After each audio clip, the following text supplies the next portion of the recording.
Ini saya lihat masih banyak hal yang perlu dibenahi. Yang pertama adalah masyarakat kita perputaran ekonominya sangat rendah. Untuk itu kita harus membangkitkan UMKM di kabupaten ini. Itu yang pertama. Di bidang pariwisata itu akan juga berkembang kalau UMKM-nya itu harus dibangkitkan atau kita harus bekerja lebih keras untuk masyarakat kita diberdayakan supaya ekonomi masyarakat meningkat. Jadi seperti itu. Saya juga sudah bukan beromong terus kalau berbuat. Saya sudah berbuat dengan beberapa teman-teman dari Universitas Cendana, teman-teman dari Universitas Flores, Ibu Hima, Pemilih Lanamana, itu kami sudah buat beberapa tahun lalu, mulai dari 2009 itu kami sudah kerja bagaimana membangkitkan UMKM baik di tingkat petani maupun di masyarakat kota ini. Saya juga sudah dengan tim dari Pemberdayaan Sosial Ekonomi Keuskupan Agung Ende sebagai salah satu tim ahli di KPSE diminta untuk melatih masyarakat di Kabupaten Ende ini di pedesaan maupun di perkotaan untuk bagaimana UMKM itu mengolah misalnya buah pepaya mentah bisa jadi abon, terus bisa dijual dengan harga yang lebih mahal dibanding dengan buah pepaya mentah yang kita jual langsung. Bisa juga dibuat permen atau es bonbon. Itu juga kami sudah buat, itu di Raja Wabo, di Lewalia sana, di Tanali, di Golojita, dan di berbagai tempat yang saya tidak bisa disebutkan satu persatu. Itu kami sudah buat bersama dengan para pastor maupun dengan teman-teman akademisi dari Universitas Cendana dan juga Universitas Flores, terutama dari Fakultas Pertanian, seperti itu. Kenapa saya mau turun? Karena waktu saya maju 2008 dengan Komersil, visi misi saya itu adalah di paket petani saya disusun untuk pemberdayaan sosial ekonomi masyarakat Kabupaten Ende. Ternyata dalam periode pertama Komersil itu masih sedikit yang dilaksanakan, masih banyak sekali yang belum dilaksanakan. Saya selalu ngomong dengan almarhum Komersil bahwa ini bagaimana kita punya visi misi, katanya Komersil juga pakai waktu paket MJ, tapi realisasinya masih sangat kurang. Sehingga dengan itu saya maju di Kabupaten Ende untuk merealisasikan ide-ide saya di tingkat petani maupun di masyarakat kota Ende. Jadi seperti itu kurang lebihnya. Di periode kedua janjinya Komersil almarhum ketika kami dua sering ketemu di Kupang maupun di Jakarta, itu beliau bilang nanti di periode kedua nanti Pak Stef yang mengkoordinir. Karena periode pertama itu beliau ada hambatan-hambatan di politis maupun di birokrasi. Tapi di periode kedua beliau bilang nanti begitu saya setelah pelantikan 3 bulan saya ajak Pak Stef jadi tim ahli di sana, tim khusus saya untuk ke tingkat petani. Ternyata beliau dipanggil pada saat baru selesai pelantikan 1 bulan. Jadi rencana kami dua ini tidak terrealisasi dengan baik.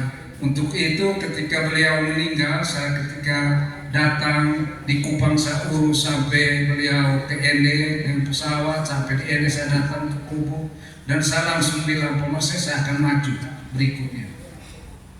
Kedepannya saya akan maju. Sehingga pada saat beberapa partai politik ke Kupang untuk ajak saya untuk calon wakil bupati waktu itu yang dipilih oleh DPR, penjajakan berlangsung lama juga dengan berbagai partai politik, termasuk juga dengan Hanura waktu itu yang dipimpin oleh Pak Didi Mustoki.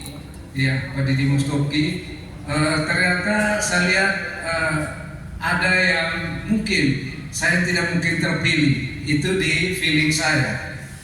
Mungkin saya tidak akan terpilih karena saya lihat memang di kalangan anggota DPR mereka lebih dekat dengan teman-temannya sendiri. sehingga saya mengundurkan diri. Nah, saya mengundurkan diri waktu itu PKS, ketua Hanura yang ke Kupang ketemu saya untuk calon usung saya untuk calon wakil bupati sebulan setelah Pak Marcel meninggal. Jadi seperti itu, karena desakan-desakan masyarakat harus ada paket wakil.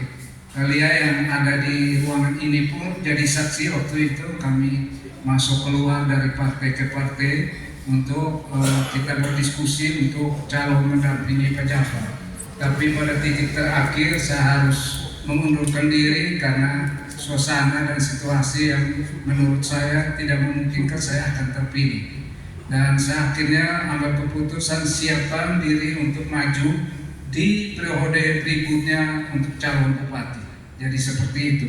Saya harapkan Partai Hanura, partai yang punya hati nurani ini, kita bersama-sama ke depan untuk membangun Ende yang lebih baik. Bukan berarti kemarin pemimpin kita sebelumnya itu tidak baik. Mereka juga baik, tapi kita perlu lebih baik lagi dari yang kemarin. Yang baik kita benahin, kita tingkatkan, kita kembangkan. Yang kurang kita adakan, kita buat perencanaan yang baik, kita buat pelaksanaan yang baik, kita monitoring yang baik, terus kita evaluasi yang baik, terus berikutnya kita laksanakan yang baik sesuai dari manajemen pembangunan yang ada di Kabupaten Ende. Saya kira itu saja yang perlu saya sampaikan. Saya ucapkan terima kasih kepada Ketua DPC Partai Hanura, Pak Yos, Sekretaris, ini mantan saya punya mahasiswa. Jadi saya kira beliau tahu saya di Undana bagaimana, di fakultas bagaimana, dan juga Ibu dan semua pengurus yang mungkin belum hadir di saat ini, juga teman-teman media yang minta maaf teman-teman media, mestinya wawancara saya di rumah, tapi waktu tidak memungkinkan sehingga saya ajak untuk di sini saja, karena saya setelah ini harus langsung ke bandara dan saya besok harus ujian anak-anak yang semester 14 yang mau drop out dari Undana harus selamatkan di minggu berikut, dan mungkin saya dan Pak Yos akan ketemu lagi di Kupang nanti di minggu depan. Untuk itu saya sekali lagi ucapkan terima kasih atas kesediaan Partai Hanura mau menerima kami mendaftar, dan juga pendaftaran hari ini adalah pendaftaran yang terakhir katanya. Jadi seperti itu, mohon maaf karena kesibukan saya di Kupang maupun di Surabaya dan Jakarta, jadi belum bisa mendaftar. Terima kasih. Shalom. Ya, salve, assalamualaikum warahmatullahi wabarakatuh. Om Santi Santi Om, salam kebajikan. Selamat pagi, selamat hari Minggu.